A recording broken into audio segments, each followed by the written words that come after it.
कर कोई एक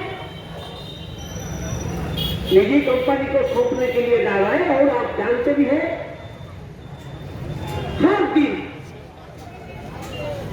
देश की संपत्ति को मोदी सरकार बेचती रहती है, हर दिन।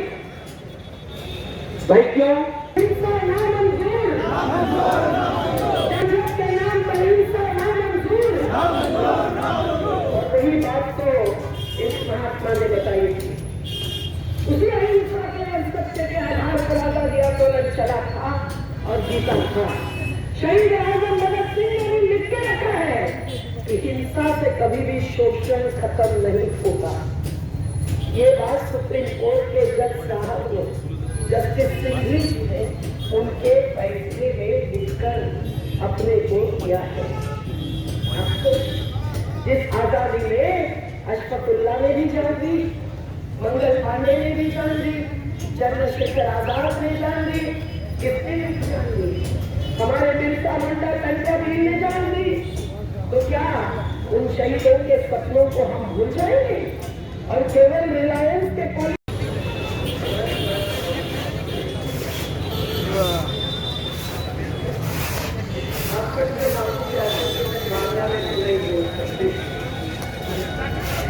नारा को जरूर दे सकती हूँ, अपनी लड़ाई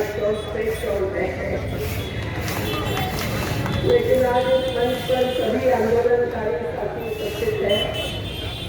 कुणाल जी है, सुनील जी है और हमारे जन आंदोलनों के राष्ट्रीय समन्वय के आसारूप भाई जो बंगाल के संयोजक हैं, जिनके पूरे ताकत पर कलकत्ता में एक दशाओं संगठनों की 300 लोगों की पद यात्रा निकालकर आज हम यहाँ पहुंचे हैं। हमारे प्रफुल्ल सावंतरा जी हैं जो अंतरराष्ट्रीय ख्याति के पर्यावरणविद हैं, जो आदिवासियों के, गरीबों के, किसान मजदूरों के साथ सतत लड़ते आए हैं, अहिंसक है। और हम सब लोग आज असीम मन्ना जी, अमित भाई, ओम प्रकाश भाई, विजित भाई, सभी हमारी बहनें और भाइयों के सामूहिक नेतृत्व में संविधान बचाने की यात्रा निकालने के लिए आए हैं। ये यात्रा नहीं, एक अभियान है जो देश के 300 जिलों में चल रहा है। हम एक एक जगह पर 5-5 दिन 75 किलोमीटर चलकर ही यात्रा आगे ले जा रहे हैं। और इस अभियान को निश्चित रूप से हमको एक जन आंदोलन का रूप देना है। जैसे हमारे संयुक्त किसान मोर्चा के बैनर तले 13 महीनों का आंदोलन हमने चलाया, तो 550 संगठनों की एकता रही, केंद्र की कॉर्पोरेट देश चुने हुए जनप्रतिनिधि नहीं चला रहे, पूंजीपति चला रहे हैं। ये हम दो, हमारे दो की बात तो देश को मालूम ही नहीं है कि कौन है वो दो और कौन है उसके दो। और आज इसलिए संविधान को हाथ में लेकर जब हम चलते हैं, हम मानते हैं कि ये संविधान जिसके सिवाय हमारे पास कोई दूसरा आधार नहीं है।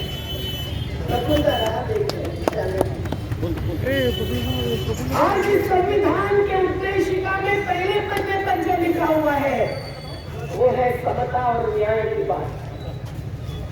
और अगर इस देश में करोड़ों लोग भूखे हैं, जिनको 5 किलो राशन के लिए तड़पना पड़ता है, ऐसी विधवा महिलाएं, केवल कोरोना ग्रस्तों की नहीं, गैर बराबरी से ग्रस्त महिलाएं, आज अगर बेरोजगारों की आत्महत्या भी, किसानों की आत्महत्याएं भी जारी हैं, तो इस संविधान को कुचला जा रहा है। इस संविधान पर हाथ रखकर शपथ लेने वाले कहाँ गायब होते हैं चुनाव के बाद? ये हमारा सवाल है। यहाँ के एमएलए हो, एमपी हो या देश भर के सांसद हो, अगर संसद में भी उनको आवाज उठाने नहीं दी जाती है, तो इस छोटी सी जन संसद में हम आवाज उठाएंगे, हम लड़ेंगे, जीतेंगे कि हारेंगे? जीतेंगे। जिसको लगता है जीतेंगे वही मुट्ठी बंद करके हाथ उठाकर बोलेंगे हम लड़ेंगे, जीतेंगे। लड़ेंगे, जीतेंगे। साथियों, ये लड़ाई कोई तीर कमठा की नहीं रही है आदिवासियों। ये लड़ाई कोई तलवार की, बम की नहीं। हम लोगों ने आज तक 37 साल के नर्मदा की लड़ाई में कभी एक पत्थर नहीं उठाया है और 37 साल में हमने जो जीत पाई है उसी से डरती है केंद्र की सरकार। कहती हम सब लोग अर्बन नक्सल है। अरे नक्सलवादी कभी शहर में नहीं रहते थे, वो तो रूरल होते थे, वो तो ट्राइबल होते थे। तो ये तो झूठ सत्तर बना लेकर जो डरते हैं कि गुजरात में कच्चे में पानी पहुंचा, प्रणाली को जिंदाल को मिला, बड़े शहरों को मिला, कंपनियों को मिला, एक किसान को नहीं मिला, इसलिए वोट नहीं मिलेगा। इस डर से जो बोलते हैं उनको आप भूल जाइए, वो सब भ्रामक बात होती है। आज हम धरातल की बात यहाँ रखने के लिए आए हैं साथी, और ये धरातल की बात इस संविधान के आधार पर, जिसमें आजादी के शहीदों के सपने उतारे चितारे गए हैं, उसके ही आधार पर हम कर सकते हैं। जैसे आज कानून बदल रहे हैं, आज 29 श्रम कानूनों के वापसी। मेरे पिताजी भी स्वतंत्रता सेनानी रहे, 16वें साल में जेल में रहे।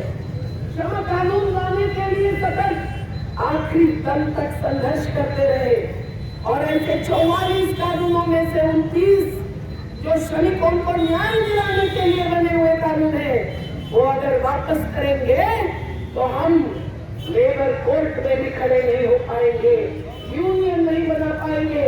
क्या हो गया हालत? इस पर सोचिए साथियों, सोचिए कि जो बात अभी प्रफुल्लता ने कही, ये गैर बराबरी क्या चित्र ला रही है देश में, कैसा बदल रहे हैं चरित्र इस देश का। करोड़ रुपए की कमाई करते हैं तो क्या हमारा अधिकार नहीं है इस पर सवाल करने का? क्या हमारा अधिकार नहीं है एक नारा लगाने का कि पूंजीपतियों की जागीर नहीं, ये देश हमारा है, जिसको मंजूर है और जिसकी ताकत है ये नारा लगाने की हमारे साथ चलकर, वो जरूर दोनों हाथ मुट्ठी बंद करके उठाकर नारा लगाएंगे। पूंजीपतियों की जागीर नहीं, ये देश हमारा है। जिसका है वही हाथ उठाए।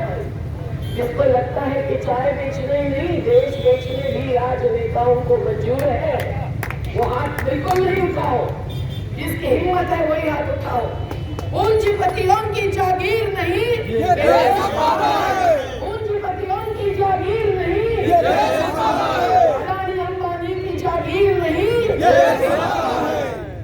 आज आप मालूम है तो कहने की जरूरत नहीं है को बेची जा रही है, तो अब कुर्सी का नीलाम होना केवल बाकी है और कुछ भी बाकी नहीं।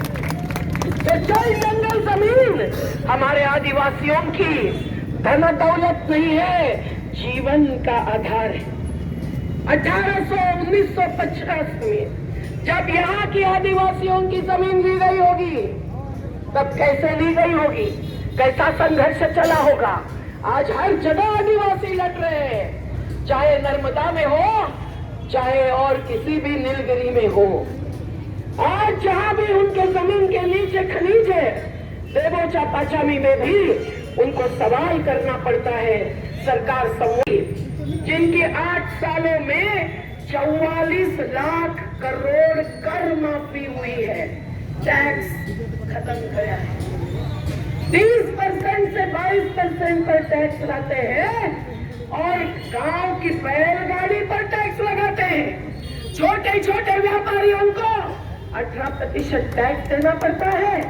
ये कौन सी समता, ये कौन सा न्याय है, ये कौन से संविधान के आधार पर निर्णय होता है, ये हमारा आज सवाल है। हम देख रहे हैं कि लाखों करोड़ रुपए उद्योगपतियों की कर्ज माफी की गई है।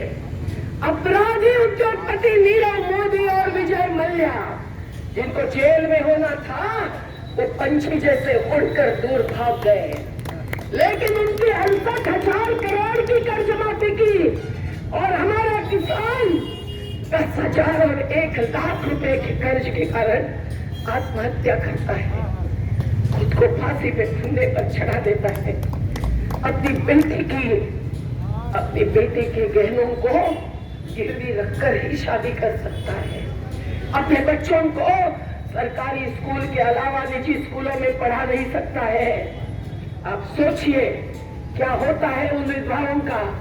थोड़ा सा चारा फेंक कर सब लूट जाती है किसानों की मेहनत, किसानों की उपज जो मॉल्स में बेची जाती है।